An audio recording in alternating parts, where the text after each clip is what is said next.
So I wonder if you've had this experience. You're going along perfectly fine, doing all the things in your business, and then something happens in your personal life, something that you hadn't planned for, and it completely derails everything that you're working on. Now, I want you to know this is completely normal. In fact, when you are working for yourself, it's probably going to be a lot more common because we're putting ourselves out into the uncomfortable. We're stepping outside of our comfort zone. And every time we do that, there are just going to be things that come up that we just cannot plan for. So if you're in the middle of kind of a personal hurdle or an obstacle right now, this video is for you. And hey, if we haven't met, I'm Lise Cartwright. I'm an online business coach who loves talking about human design, email marketing, and publishing, and how those all interconnect to help you create a business that is easy and fun for you. And today I want to share how I have personally overcome all the different obstacles and hurdles that we face in our businesses. And not just in our businesses, in our lives. And as I have said many times, I don't believe that we are mutually exclusively just focused on our business without our personal life impacting that, and vice versa, particularly if you are building a personal brand. You are the business. And so if something is off with you, then that is naturally going to impact your business.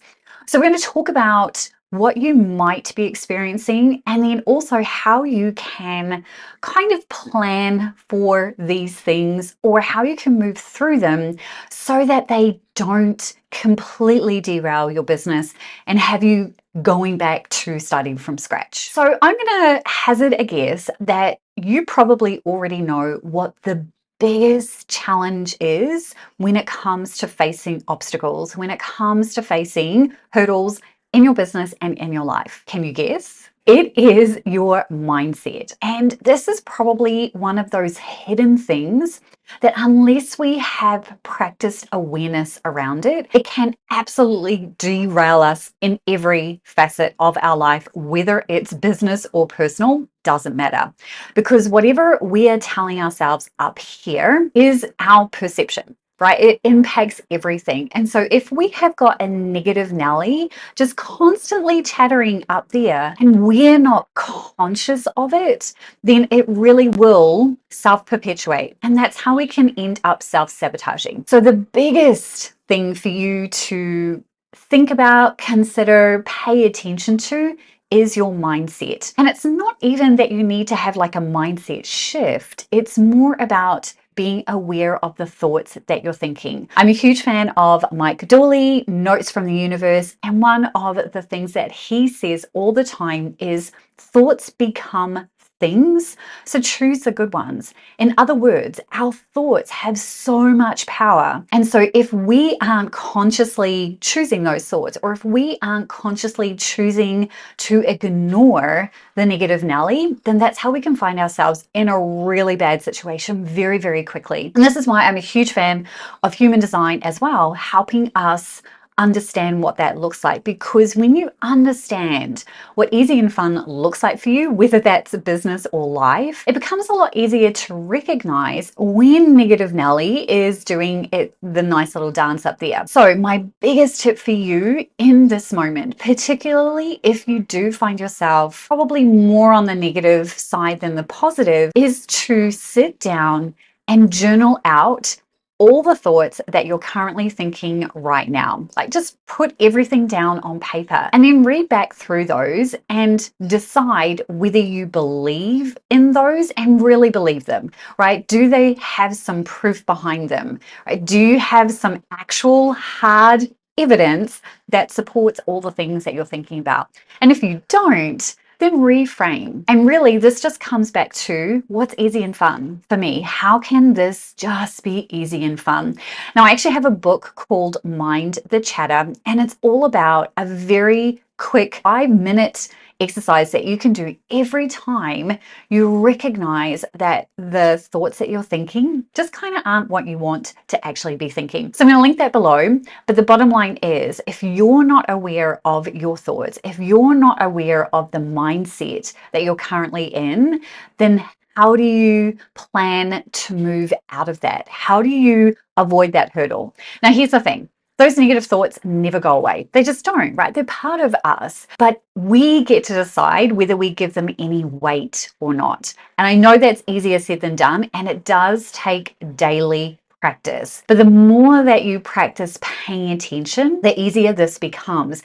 And those negative thoughts become less, I'm just trying to think what that word is, they have less weight, right? They're there, but it's very easy for you to kind of just be like, thanks, but I'm all good, right? And if you read my book, Mind the Chatter, you'll totally understand what I'm talking about there. The other struggle or personal hurdle that we often face is that we can feel very isolated when it comes to running our businesses. And particularly if you're working from home, it can feel like you're doing things on your own.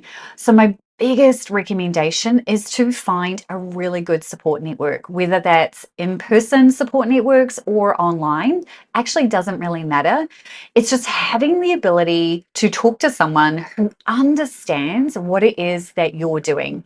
So this is probably not going to be friends and family, because let's be honest, they often don't even understand what it is you're doing. To this day, and I have been in business for over 12 years, I can ask my family what they think I do, and none of them are going to come up with the correct answer. They have zero ideas around what I do because they're just not in my world. There's no way that I can have a conversation with them about all the things that I experience. So I recommend finding people who you can connect with on a regular basis, who will support you, who understand what that looks like and where you're going and what you're doing, because it's infinitely easier to move through any hurdle that you face, whether it's personal or business related, if you've got someone who has kind of been there and done that, or is going through the same thing that you are. So that could be a Facebook group, that could be a LinkedIn group, that could be a paid community, a paid membership,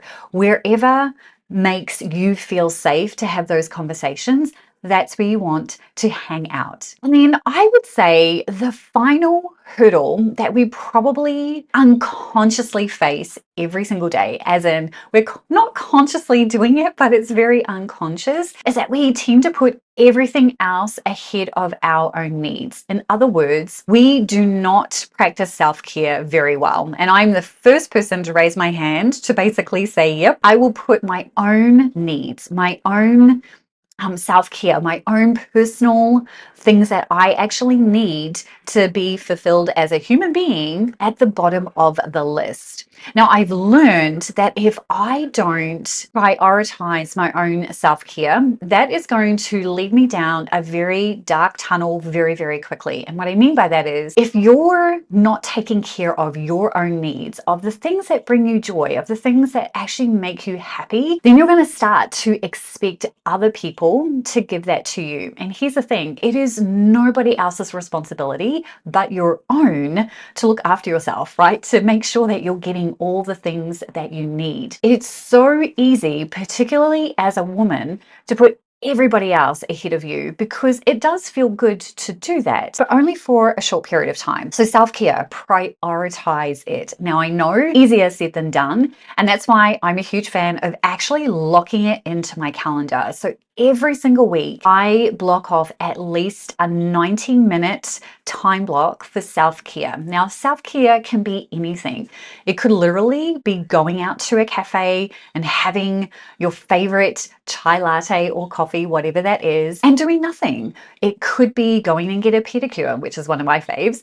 It could be getting your hair done. It could be going to read a book. It could be going for a walk in nature. Whatever self-care looks like for you, it is something that you do on your own, in your own energy. And the more that you prioritize self-care, the more that everything else around you is actually going to work out really, really well. And that will have a positive impact on your business. And finally, I want to leave you with this. The number one thing that I want you to understand and recognize is that everything that we do is an opportunity for us to reflect. And I'm all about embracing failure because failure isn't really failure. It's just a learning moment. It's an opportunity for us to go, okay, so that didn't work. What can I do differently? How can I learn from what just happened to ensure that I don't make that same mistake again, right? Because failure isn't really failure, it's just a learning moment. And as long as we are paying attention to those learning moments, then any obstacle or hurdle that comes your way becomes infinitely easier to step over, right? To move through. We cannot stop stuff coming our way, but we can mitigate how they impact our business and how they impact our lives. So I hope that you found this video helpful. Just know that you are not alone when it comes to all of the things that you might be experiencing right now. And the best way forward is to not suffer in silence, is to at least have a conversation with one other person who understands what you're going through or understands what it's like to run an online business, because it's very, very different to working for somebody else. And if you feel like you need that support, then there are two ways that you can get that within my world. You can join us in the 1K Lab. You'll find more details below, or the Cultivate membership. Both are for different stages of business. You'll decide when you go and check that out. But thanks for being here. I appreciate you, and I look forward to seeing you in the next video. Take care.